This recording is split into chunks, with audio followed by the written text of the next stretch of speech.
All right, I'm going to get started. Glad you all came back. I'll see more people rolling in, I'm sure. So, this is our next session, which is going to naturally build on what we covered in the previous one. So, this one, of course, is called Mapping the Mission, right? Follow the funder's lines. And our agenda is going to be similar to what we covered last time. So I won't make you go through that slide again. Housekeeping, we're in the third of three sessions that constitute the CPE program. And then the next session, make sure you stick around for great insights to tie it all together, as well as our gift card drawing. Make sure that you're here for the entirety. Make sure you respond to the polling questions. Make sure you respond to the post-conference survey, and you will be able to earn the CPE credit. Uh, Prerequisite, you're continuing through the path that we have here. So you've completed Budgeting 101, which was our opening session. You've completed Grant Reporting Without the Grind, which was right before this. Same advanced knowledge recommended. So Excel concepts like lookups, like if statements, data validation, dynamic arrays. So I'm going to kick off. Let's launch our first polling question.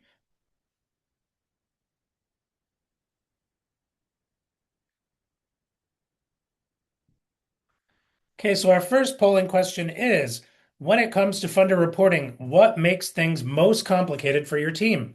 So is it that every funder wants data in a different format? Is your chart of accounts the way that it aligns or doesn't to funder line items? Collecting the right data from multiple sources, or keeping reports up to date once they're built? It might be hard to pick one, but think about which one is the most painful, I guess. Also, just a reminder, if you don't see the poll questions and you can't answer it, you can always leave your answer as a chat in the chat box, but we would rather you use the polling. Right. Okay, I'm going to close the poll in a couple seconds. Last chance here. All right, so let's take a look at our results. Pretty even split, although there's one dominant-ish answer, which is that every funder wants data in a different format. Surprise, that's what we're talking about here. We're also seeing a fair amount of people answer keeping reports up to date once they're built. I think you've seen a fair amount of that unfolding throughout the day, but we'll talk about that again here as well. So thank you for that. Learning objectives for this. Again, we're in CPE, so we need to talk about learning objectives. So we're going to go a little bit more advanced than we were in last session as it relates to, detailed funder budget line item mapping. We're going to talk about the Velixo functions that allow for access to non-financial data, talk about dynamic reporting on project dimension start and end dates. Hopefully, you all at the end of this will understand here's when I would use a financial function versus a query function. And we're also going to touch on at the end how we can use smart links in Sage Intacct to automatically open Velixo reports. What are some of our common next level challenges as we're progressing here? So, some of the next level challenges we see with funder ready reporting. The first one is use my exact layout, not yours. So, funders, governments, these organizations often will dictate their own format that you have to follow exactly for reporting. And that's not going to happen most of the time with standard reporting tools in any ERP, but in particular, we're talking about Intacct here.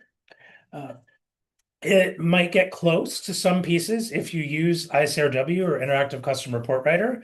But of course, the trade-off there is that's a subscription. That takes quite a while to build some of those reports, and you need a certain level of technical expertise, which is not always accessible to people. So a non-standard report layout is often any ERP financial report writer's worst nightmare. And even the ERP advanced reporting tools sometimes don't have the absolute flexibility, which you can basically only get in Excel, that some of these reporting requirements are going to throw at you. So the other thing we have is challenge number two, which is requirements for other data. Some of these reports, many of them, especially ones that we consider like our funder forms, are going to demand non-financial data about the given project or program or grant. And most of the time, this data should reside in Sage Intacct. Usually it does, but it's not always easy to get in the report and where you need it on the report. So organizations create static reports offline, and changes to non-financial data slip through the cracks, and things are out of date because they were just copy and pasted or keyed in. And the last one is accounting by their rules. I don't love when this happens. I don't think any of us do, but you're going to sometimes see reports that almost merge accounting methods, right? So you got a budget based on the accrual basis, but actuals are based on what you've actually billed to the funder, which comes from your actual billing information that's sitting in AR or order entry, not necessarily the same thing that's in the GL. So you find things that can get very difficult to produce. You have capital expenditures mixed with other types of expenses. You have indirect calculations that have limits on them, and sometimes they're very complex. So when the funder reports don't align perfectly to the ERP's accounting method, native reporting is often no longer a solution, and this leads most people to default back to Excel pretty quickly. So let's launch polling question number 2 here. And that question is, what part of your funder reports is hardest to automate today? So is it the financial data aspect, like your budgets, your actuals, or variances? Is it your non-financial data? Is it formatting to match funder templates exactly? Or is it all of the above?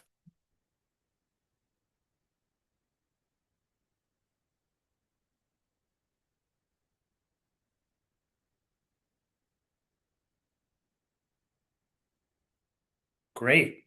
I see the participation came in very quick on that one. I'll give you all a couple more seconds and then I'm going to close this poll. Okay. Almost everybody answered that one, and there was a clear leader. So, taking a look at our results, all of the above is by far the most common answer, which means all of these things kind of hurt. And we're going to talk about answers to all of these things. Some of them we've already touched on, but we'll talk about answers to those further during this session. Okay. So, some key strategies to master. The idea being here, some practical strategies we can adopt so we can have reports that are more dynamic, that are funder ready, and we're not constantly manually intervening in them. Again, I've got this model, where I'm giving you a huge reference table. Again, it's wordy on purpose because it's really designed as takeaway. As you saw in last session, I'm not going to sit here and read through these tables, but I want you to have this information as a takeaway so you could say, all right, this is the need that I have. Here's a potential strategy. Here's where I may find that documented, and that's going to help me a lot. So these are the ideas that we're going to cover in today's session. And like I did last time, I'm just going to go over the ideas with you instead of reading you the slides. All right, so our live examples that we're going to go through in order to accomplish that, we've got our funder line mapping with drop-down lists. Right, so this is how do I make it really easy for people who know nothing about the GL coding that's happening behind the scenes. So that use case. We've got a funder financial form. So a funder literally gives us a form that was very obviously built in Excel that's not going to be possible to achieve anywhere but Excel. But guess what? We have to report to them in that format. So how do we handle that? And then the last one is our rolling grant position. And we're going to build on yet another flavor of that where the data is coming from the bills in our ERP that we've sent to the funder rather than directly from the GL, because I've seen people ask for that as well. All right, so let's transition here to our first example, which is not a gray screen, but rather an Excel sheet. There we go. All right, so our first example here is the use case where it's actually the simplest of our advanced bunch here. And it's more about internal alignment with funder line items than it is about layout or structure. Right, so we have an award from a funder. It contains a set of line items that exist within the funder budget. And these are the only lines that we can use. And as you sometimes find, there's many people in our organization who know these line items. They know their program. They have no idea what any of the GL account or dimensional coding is that makes this happen. But you want to find a way uh, to be able to pick and choose lines on the fly and to provide budgets as well as review some basic results. But we can't pre-fill the whole list of line items for them in this grid here. Otherwise, they might get overwhelmed and they'll do nothing. So, what's the flexible solution here? Well, first of all, when you're working with a population like I just described, it's often important to have control in place, right? So we will at the end just go over a reminder. Oh, one moment, my file closed. Okay. It's opening back up. We just got a test alert that got sent to all of our phones here in Montreal. It's almost like that coincided with my file closing. It's kind of scary. Okay. So let's reopen this.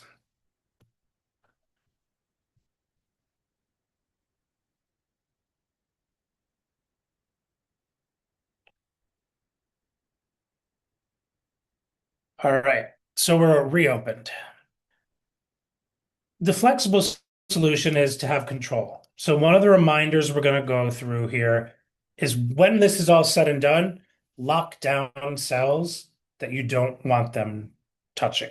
That's very important when you're dealing with particularly a non-financial type of audience. So another thing that's helpful that we talked about a couple times, use an info tab. This tab can be hidden if you're worried about it. You can protect cells in it, of course. Those are standard Excel tools in our tool belt here.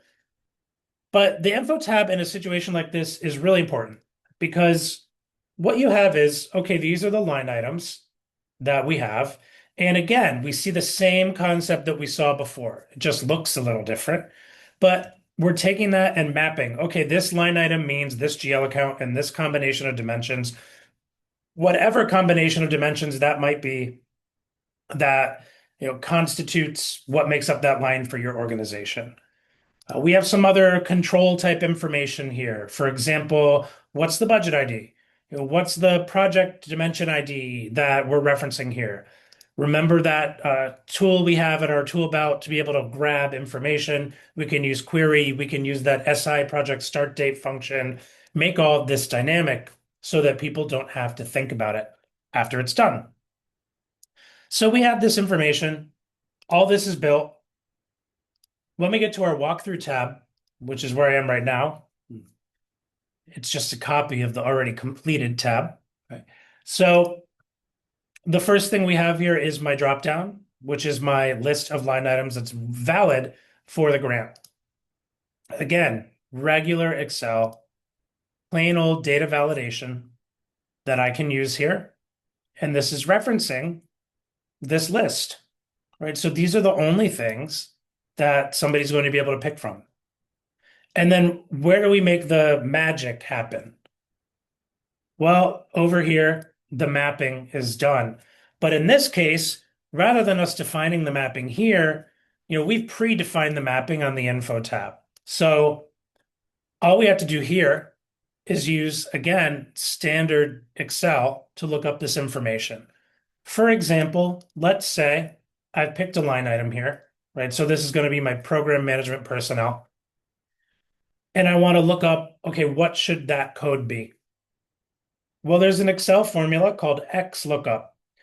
I find XLOOKUP much more flexible than VLOOKUP, which is its predecessor. So if you haven't played with XLOOKUP yet, I highly recommend it.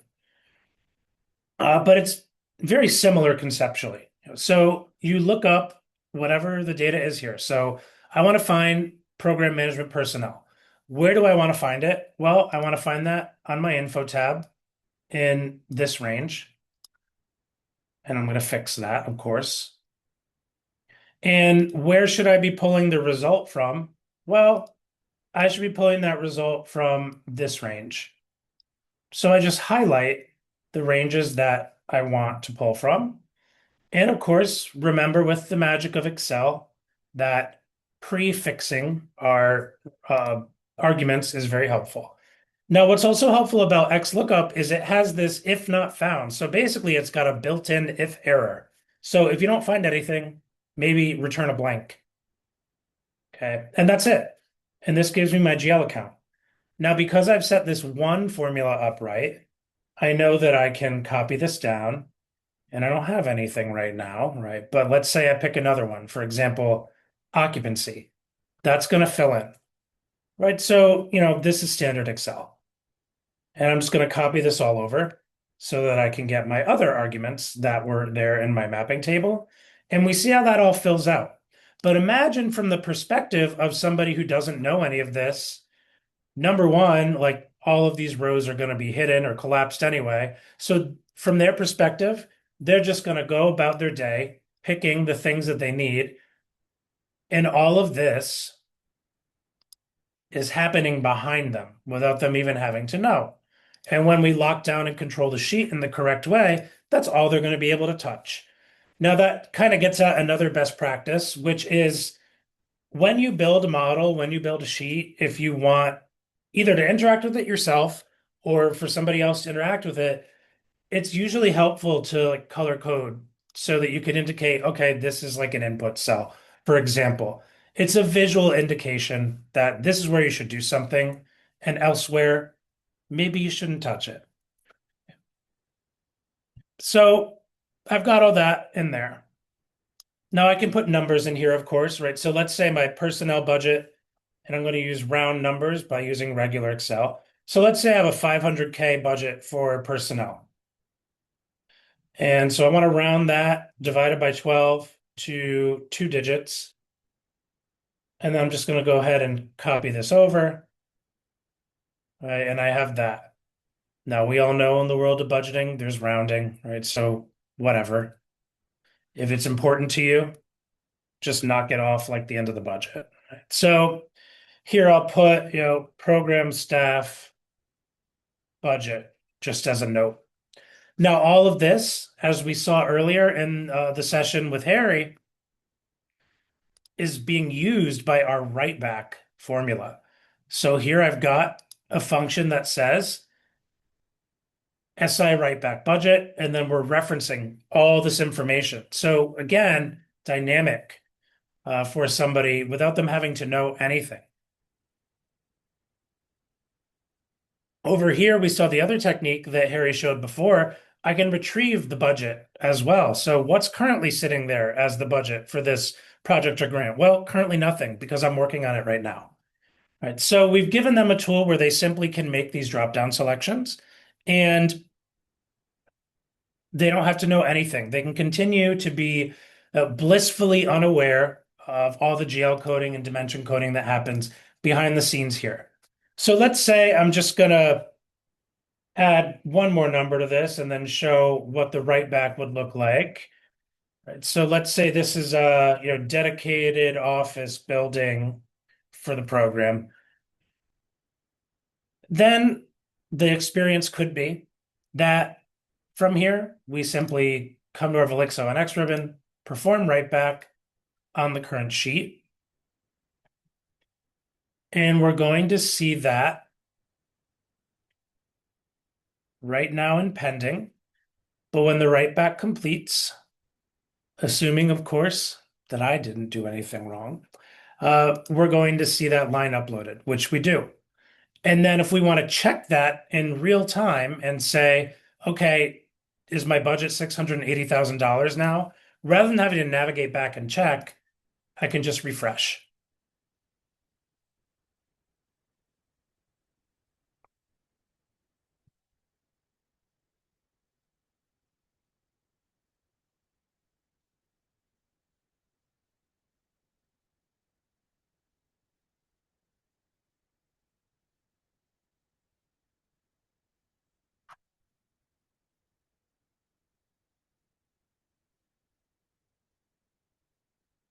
And now that we've refreshed, we see, yes, my budget is indeed $680,000 there. So this is reflective of what's actually in Intact at any given time. I refresh it, I change dates, the numbers will update automatically. So I'll always know if there's a difference. Now, this difference is actually calculated on my actuals here. So the other thing this is giving is a quick way to spot check for somebody. Okay, what do I look like budget versus actual overall? All right, so it's a multi-purpose, easy tool to build for someone that's using just a couple functions. It's using our SI budget turnover, it's using our SI turnover, and then here we have our write back, right, to send the budget back to Intact. So that is the first example. And again, probably the simplest example, definitely the simplest one we're going to do in this session. Now, if I switch to another example, and I think this is one that a lot of us will relate to. I know I had a bunch of these when I was on your side. Sometimes you're going to get a report format from your funder that's going to look like this. And again, this is real. I just pulled it off Google, said, oh, they make people report this way. Let me make it live. So this report shows a form that funders require us to report back to them in. Obviously, this is never coming directly out of the financial report writer. We could maybe get pieces of it out of the financial report writer, but then we're going to be in that copy and paste cycle or copy and waste cycle, as Velixo likes to call it. We're also going to see that there's pieces of information on here that clearly are not coming from financial data anyway, like who's our principal investigator, who's the principal investigator on their side, what's the award ID. Right? Those are things that we need to pull. Now, sometimes can we pull that into a financial report? Maybe, but can we put it in exactly this format and stick it exactly where it needs to go? No. All right, so that gets time consuming when all of that adds up. So, how do we handle this? Okay, the first step, always, I think, as a great practice, have a reference or info tab for your main lookup type things that you're not constantly maintaining. So, for example, I've got here, I'll start with the budget list. We saw SI expand budget range. We saw that technique before, but that's here again. We've got some inputs that maybe we're not changing often, right? So our start dates, our end dates for when we want to report. We can toggle to which budget we want to use for the report. Again, that's just a data validation list using this. And here, often we're going to see that some of these reports ask for, like the company name, the company address, which is us as the organization. Well, we can pull that information directly from Intact so that it's live feeding. That way, if anything changes, like we update our address for some reason, that just flows through rather than us wondering, did we update that everywhere in our funder reports? And again, we have a query to do that. Does that look scary?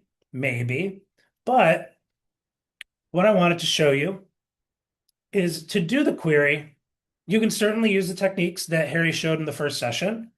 But another tool that we have at your disposal is under our insert in the Velixo ribbon. You can use this query insert tool, which opens up our query builder. And here I want to get information about, in this case, it's the location, right? So I can say, all right, I know I need some information from the location. If I could spell it right, I promise it would show up. There we go. So I look for location. Okay, I need this. And I need to pull certain fields from that. So I want to pull, the name of the location. There's a bunch of name fields. I'm going to pick this name. Notice I'm just searching. I don't need to know anything technical about this. I need the name. That's good for now, right? So I'm just going to pull the name, keep it simple. One other thing I'm going to do is filter it. So I only want to see where the ID of the location, in this case, is equal to a certain ID. I'll just say, location ID 100. And then last but not least, in my advanced options, I could say, I don't need the column header. I know I'm looking at the name. And let's just click insert. Notice when I clicked insert, It built that formula for me. I don't need to know anything there. Now, what I actually wanted was probably the company name, right? But I pulled the name field. So if that were to happen to you and you're like, that's not the name I wanted, well, our queries are editable. So you come right back into your insert query and you can edit. So you could say, oh, I didn't want the name. I actually wanted the company name. I can pull that here. I could take the other name field out and update this. And it changes my function that's here in the bar. And there you go. So, the same type of idea you can do to pull your mail address, your address to line, any fields that you might want. Now, why did I pull them this way? Because I have to accommodate a funder structure. And in nonprofit, we spend a lot of our lives accommodating other people's structure. So what I did with this is I pulled these fields so that I would be able to get them and they would be live. Then here in the walkthrough on this tab, I used a standard function, which is called vstack, because I needed it to line up with the way that the funder wants it presented. So I've got my address, I've got the line, and then I've got my city state. Now, this is all just referencing information from my info tab, right? So it's pulling these cells. But by doing it this way, I now am pulling this live. So if something changes and this refreshes, that's going to automatically update here on the form. Don't have to worry about it. Back here on this walkthrough tab, let's look at another application of that same idea. So I need the sponsor principal investigator. Well, maybe in my Intacct environment, that lives in my project manager field. Right? Maybe I'm using that field and my employees who are my project managers represent my principal investigators. If that were the case, I can again use Query Builder here and say, I need some information from the project record. Right? So I find project. And the field that I want has to do with the manager. So I want the project manager contact name. Easy. Just select that. And then I need a filter because I want it for a particular project, which happens to be project 170 that's sitting here on my form. So I'm going to say I want that where the project ID is equal to, and I cherry pick that cell and it puts that in there. Again, makes it dynamic. If the project ID changes, that information is going to change too, without me having to touch anything. If I have multiple awards with this funder, very easy to do that. Okay, so project is there. I don't want to see the header again, right? So all good. I'm going to go ahead and insert. And you see we're querying, okay, it's Ryan Reynolds. I guess Deadpool didn't do that well the second time around. So now he's working at a nonprofit as a sponsor principal investigator. Okay, so that's there, that's live. I didn't have to understand how to construct this formula. I just used the query builder for point and click. Same thing. I have another couple pieces of information that I'm going to use query builder for. So I now need to see the principal investigator from the funder. Well, where does that live? I'm going to use Query Builder, look up whatever field I'm using to store that. So again, I know it's coming from the project. I know I want a field, right? So the field I think I want is the primary contact. And that looks like not what I want, right? So I want something that's a print as. Do they have that to offer me? No. All right, so let me just try primary contact, see what it gives me.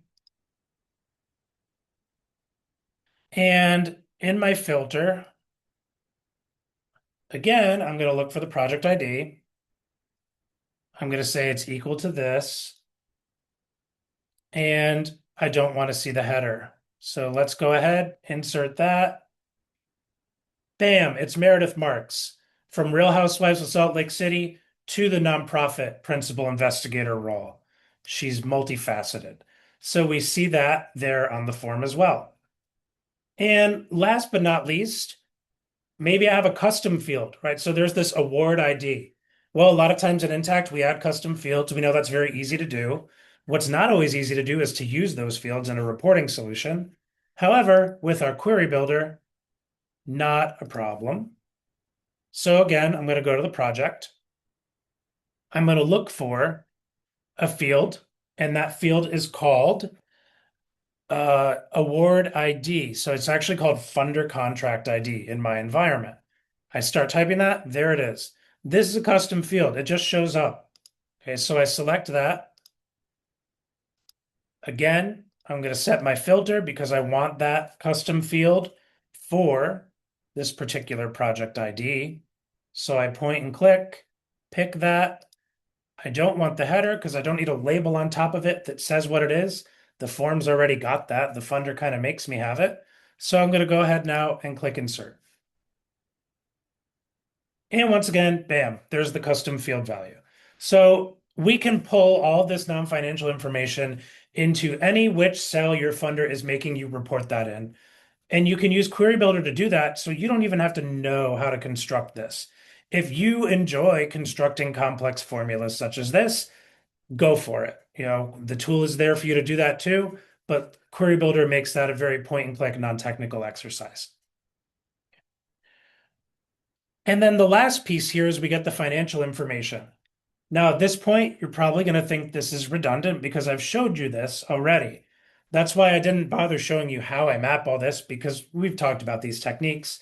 This is the range of accounts, this is the range of dimensions that represents whatever makes up this line. Okay. And and then the last thing I would do, of course, is then construct my formulas to provide that information, right? So again, I'm gonna, I always like to start out protecting myself with an if statement.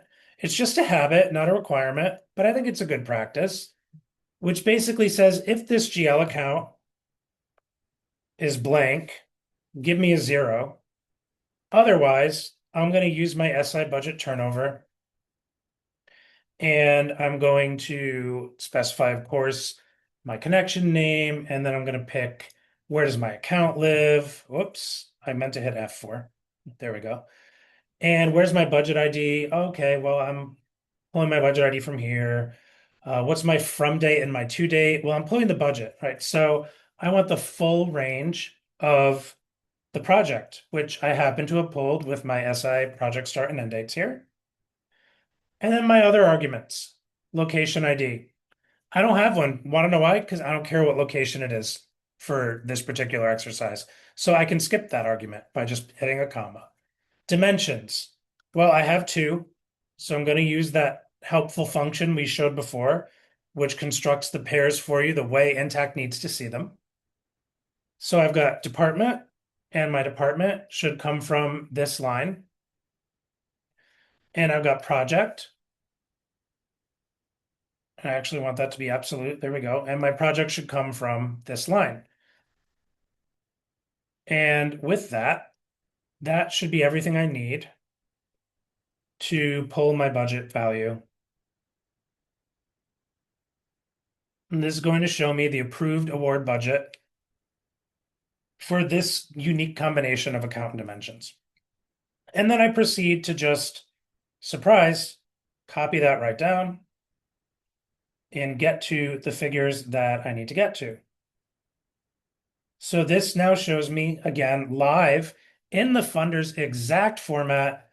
This is the approved award budget. Then we're going to look at our expenses. So what are my prior period expenses? Well, again, you can see kind of the structure of the formula here. And rather than you watching me type it, I'm going to cheat a little, and just copy and paste it here because it's the same one. We've seen this SI turnover gig before. All right, so this is going to go ahead and look at the different references, of course, that we have. And it's going to return that information, right? So here we have, here's our prior period expenses. Let's go ahead and copy that down. And then I'll do the same thing for my current period expenses.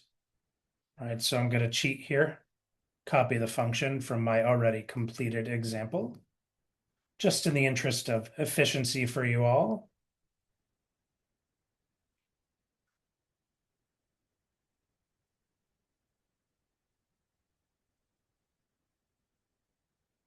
And we're going to see the current period expenses uh, populating here.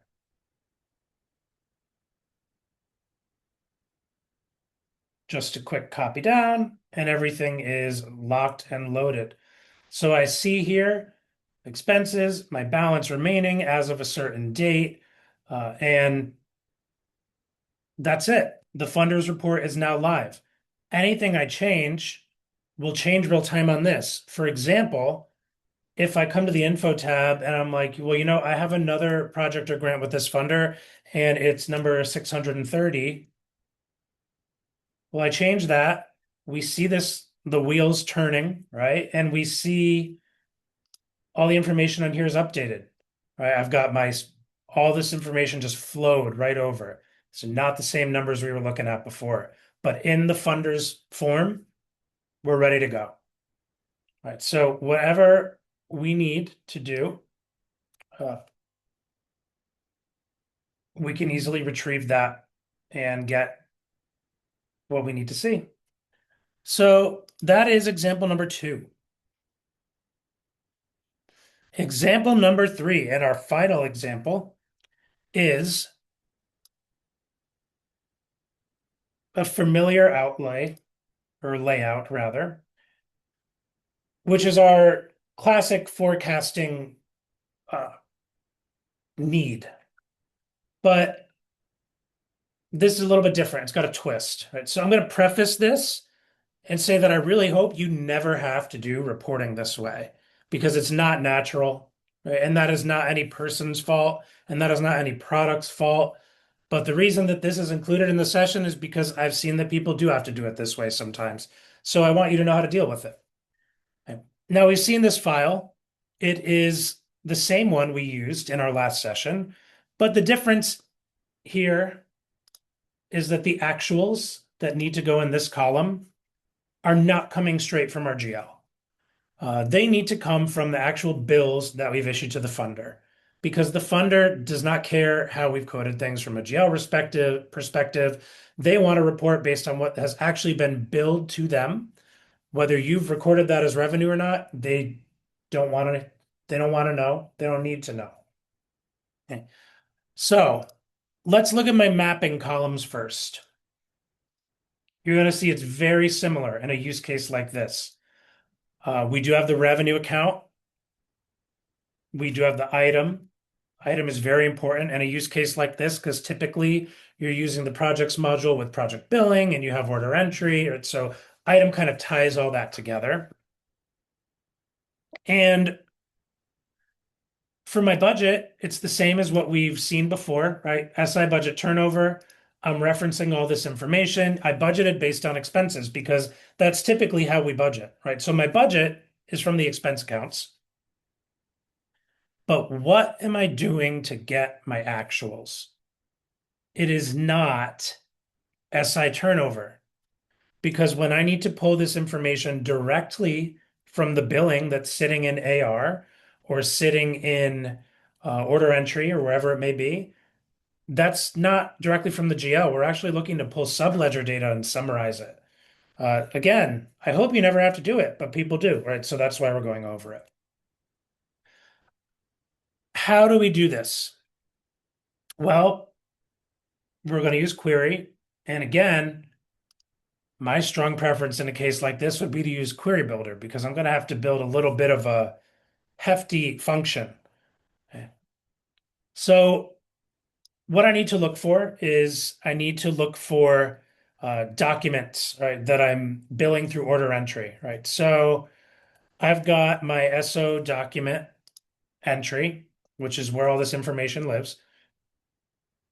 And I only really need to retrieve one field, right? I just need to get the total. And I actually want a sum of that. So I don't even want every individual line. I want a sum total of all the amounts that have been billed for this combination. So the field I'm retrieving is very simple. It's everything else we have to do that makes it less simple. Right. And again, that's no product fault. That's no person's fault. That's the funders making us report it this way. So here's how we meet that. We filter it so that we meet basically all of these filtering requirements. So we've got our SO document entry. We're pulling the total amount, but we want to make sure that we say we want the total for where these attributes apply, right? So I want to filter, and I'm going to open up a couple additional columns here because my other information is actually super important in a case like this. So I want to filter where my uh, date, right? So when I posted this, right? So I'm looking for a posting date or when posted type of field. And if I don't know, I could just say posting.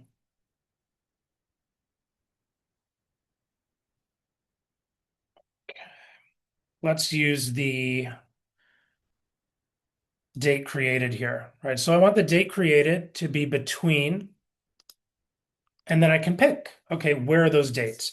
So in this case, for the life to date, I want it to be between this field, right, and this field. Okay. Now in this case, I'm just going to go ahead and type them in for like speed, right? So I want it to be between 3/1/2020 and between, let's say 3/31/2020 in my example. Now, the next thing that I need for this particular line is I need to filter all of my dimensions that are relevant. So I'm going to filter and say, all right, I need the item ID, and the item ID should be equal to whatever I've got sitting over here, right? So I'm going to type it in for now because I'm going to show you how we can edit the formula after it's generated. Okay, so we've got the item ID is equal to this, the employee ID. So these are all fields that you've tagged. It's not a lot different than doing our function. The only difference is it's a little bit more technical than doing just a financial function, right? So when you have a case like this, just know I never said it would be easy, but I did say it would be possible. Okay, so department ID is equal to, and again, 120. So these are the parameters that we're filtering, right? So the items this value, the employee is this value, the department is this value. The GL coding actually doesn't matter in this case because we just want to see whatever was billed here to this unique combination, right? Which doesn't exist anywhere else. And the last thing we want to do is make sure we don't show column headers because again, we don't need a label above that says total. We know that's what it is. And if I've successfully done all of this, when I click insert, we're going to see a function. Now, this has still built a function that is much more complex than I would have wanted to write myself, right? So the query builder is a very good friend when you have situations like this. Now let's talk about one thing though. One thing I don't like is keying things in and making them static. And you shouldn't like that either if you are set out to build dynamic models. So I did this on purpose to show you that, yes, Query Builder generated these functions, but they're still just Excel functions at the end of the day. So if I want to come back and edit them later, I could say, okay, item is this, but rather than hard coding it, I want to do this and make it a cell reference. So I've changed my mind. I saw the error of my ways and I'm going to fix it. Right? Same thing with employee. Okay, employee, I was referencing something static, but let me do this so that it's more dynamic. If something changes, it changes with me. Same thing with department. Department, I want that to be referenced more dynamically, right? So I did that, same result, but now it's dynamic because if things change, I don't have to update things again. Another thing that we see is When you deal with situations where a field might be empty, just know when you're using query, and this is just because of the way the API works when it's retrieving information. Query is not as nice as our functions are, our financial functions, about blank values, right? So a good idea is if you have a field that might or might not be blank, use regular old Excel logic to say, okay, let's catch this up front. For example, department ID. If it happens to be blank, then just sub in null. Query can look up something and query can interpret null as empty. But if you just leave it empty, query has a conniption fit, right? And we don't need to see that. Nobody needs to see that. Okay, so you hit enter, you're good to go. Even if I left this department blank, right? So right now it says 120. If I change this, it's going to sub in null. Now there is nothing that wasn't coded to a department, right? So it's empty. But when I put this back in, it's there, right? So you're just protecting yourself. A lot of it is about preventing mess, and it's very easy to prevent mess as long as you know how to set up an if statement, which is pretty basic. All right, so next concept I want to show you here is basically wrapping up a couple more techniques that are going to be useful for you. The first one is this automatic expansion of months, and we touched on this before, but now I want to touch on it again and show you a little bit more hands-on how it's built. So I want my months to expand across the columns automatically based on my project start and end date. And I don't want to have to do anything when I change the project selection. You can do that. So let's say, for example, I want to insert, again, a query. And what I want to find is the reporting periods, because when I write back my budget, I need the reporting period. I already know that from what we saw in Harry's example. So thinking ahead, I'm going to make sure my reporting periods are there so that when I want to do write back, it's easy. So here's the reporting period. Again, I just want one field. I want the name of the reporting period. And my filters are relatively simple, right? So in my filters, I want the budget used for budgeting checkbox to be true. So I only want budgetable periods. The other thing that I want is I want my dates to fall within the bounds of my project start and end date. So I could say, all right, let me filter. Well, my reporting period start date should be greater than or equal to whatever is sitting over here in this cell, right? So again, in this case, I'm just going to go ahead and type should be greater than 3/1/2020. And my reporting period end date, well, that needs to be less than or equal to whatever date I put here, which is currently 3/31. So I'm going to type it because let's pretend again, I didn't learn my lesson. And I'm going to go ahead and not show the headers and click insert. So this returns all of the reporting periods. Well, in this case, it's only returning a single reporting period that is between these two dates. Right? But what I actually want, and I know why that is, because I want all the reporting periods in my project, not all just the reporting periods between this and that. Right. So when I look for the reporting periods between these two dates, between March 2020 and December 2021, my result is spill. And that's because things are in the way. In this case, it actually doesn't matter though, because I want those to go across my columns, not down. The way that I do that, regular old Excel, transpose function, and they are expanded across. Now, one thing you might notice if you're looking at this with a little bit of a detailed eye, these months are not in the order I want them to be. Well, our query also has sort capabilities. And when you go through the query builder, there's an option you select to say order by, and that's going to show you basically what field do you want to sort it by, right? So if I were to go through and say, okay, I'm building my reporting period list, this order query result, you could say order it by, for example, start date, ascending. That's going to then spit this out in the order you need. And that formula result is kind of reflected here, right? So it's sorting it by start date ascending. And that's how we get to this type of output. And then these are just regular functions in Velixo. So period start date, I've got the connection name, and then I've got my array of periods. Period end date, again, connection name, my array of periods. And it's automatically returning the start and end dates.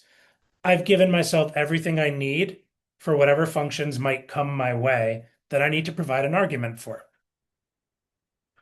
So that is the way to flexibly create this. And this again expands and retracts based on your selection. So when I, for example, say I'm moving on to project 630,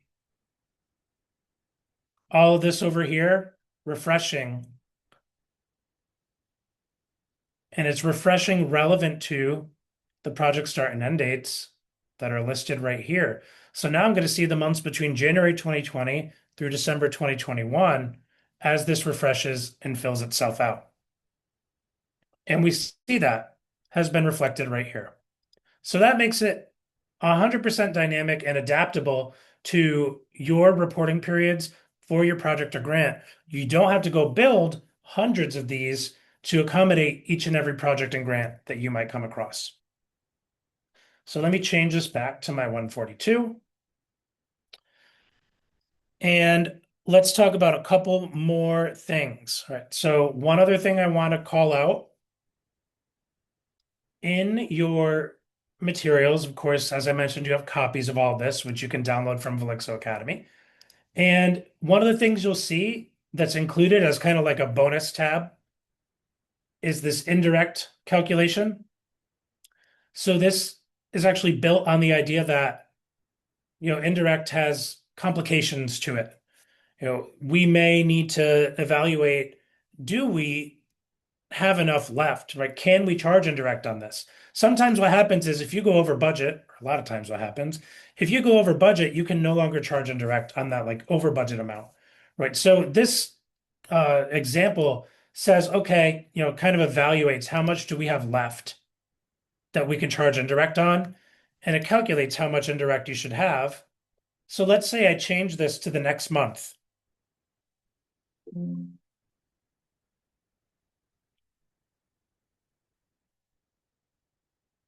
This is a live calculating sheet, and this is built on all the concepts that we just talked about today. SI turnover, SI budget turnover. And it live calculates, okay, this is the amount of indirect you should record because it figures out, okay, here's how much you've actually recorded via SI turnover.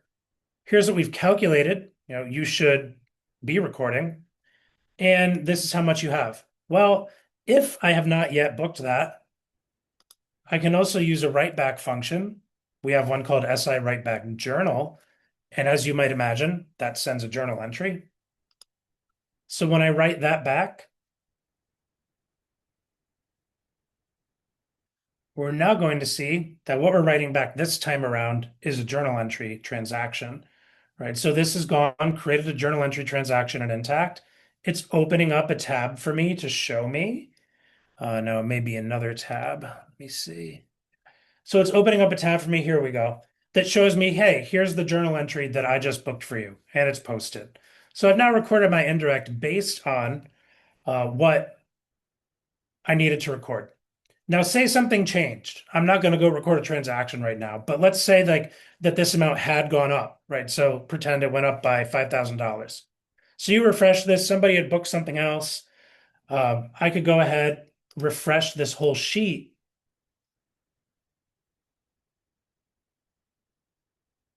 And this is going to pass through basically just the delta or the difference, right, that I need to record.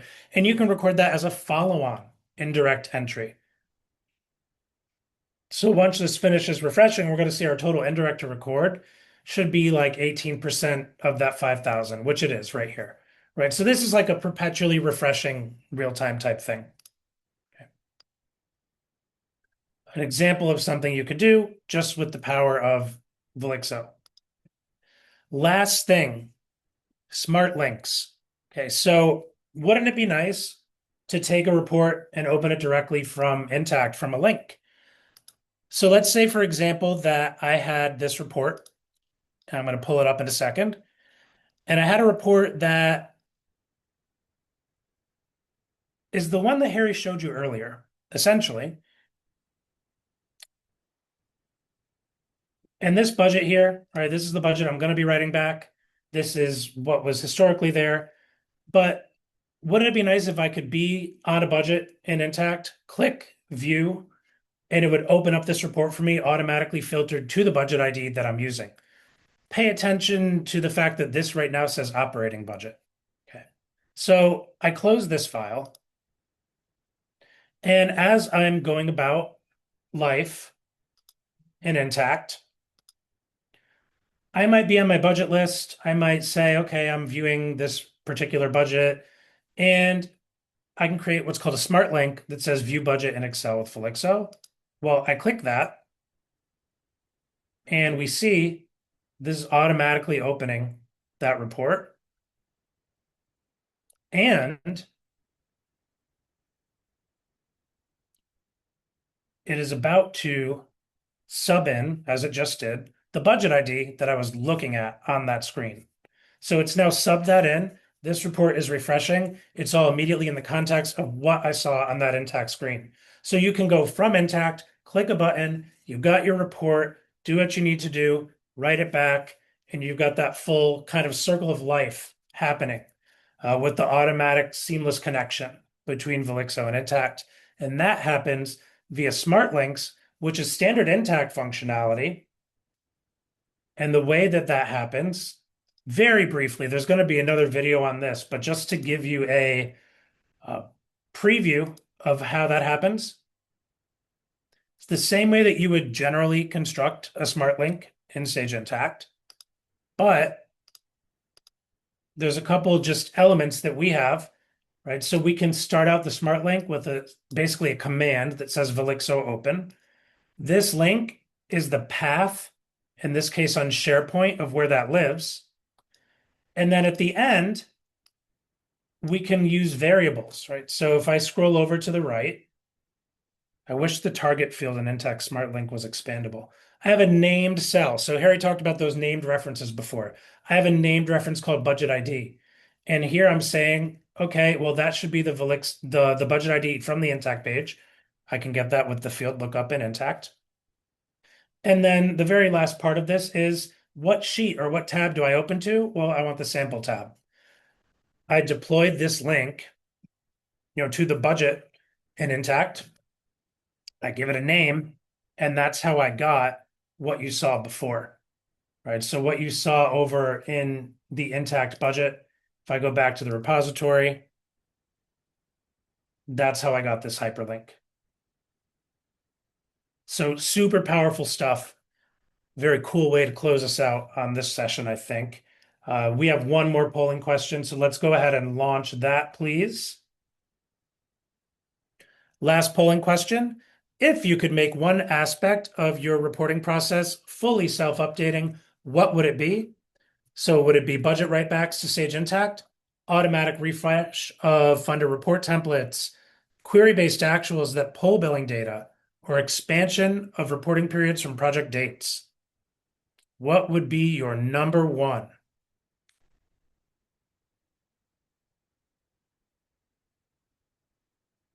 I went right till the end. I told you all this was the advanced session. So I'm glad we got it in time. I see responses rolling in.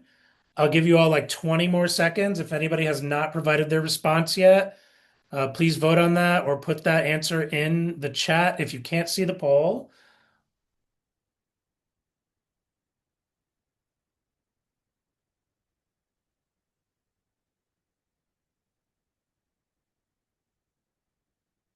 All right, so I'm going to end that and share the results. Great mix again. Number one is automatic refresh of funder report templates. I'm not surprised. Those are very painful. It's great if they could just be live, and they can, as you saw. The second is budget writebacks to Intacct, second most popular answer. Great feedback. Thank you very much for that. We are heading into our very last and very exciting session. Again, here's my, slide for scanning. I don't know if there were any questions or anything in the Q&A. I didn't see anything. Oh, maybe there are. I see a couple things hovering over more. Mel, you can feel free to take it away. I'm going to see if there's anything in the Q&A.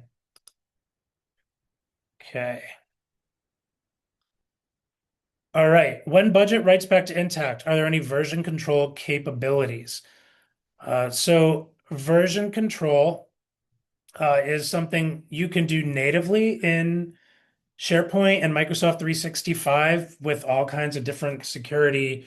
In terms of version control within Intacct budgeting, the best practice for that would be to have like different budget IDs if you had truly different budgets that you wanted to create and be able to compare against each other. And then the second question, is there an impact on our tier of API calls in Intacct? Great question. The answer is no.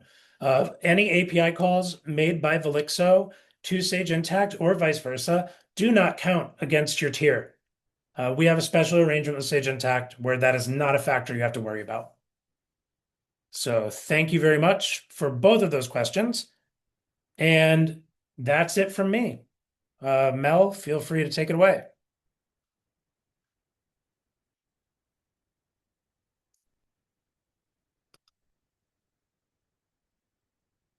Oh, I think Mel might have dropped. So she's going to uh, the next session, right, to meet with our panelists and make sure they're all ready and getting set up.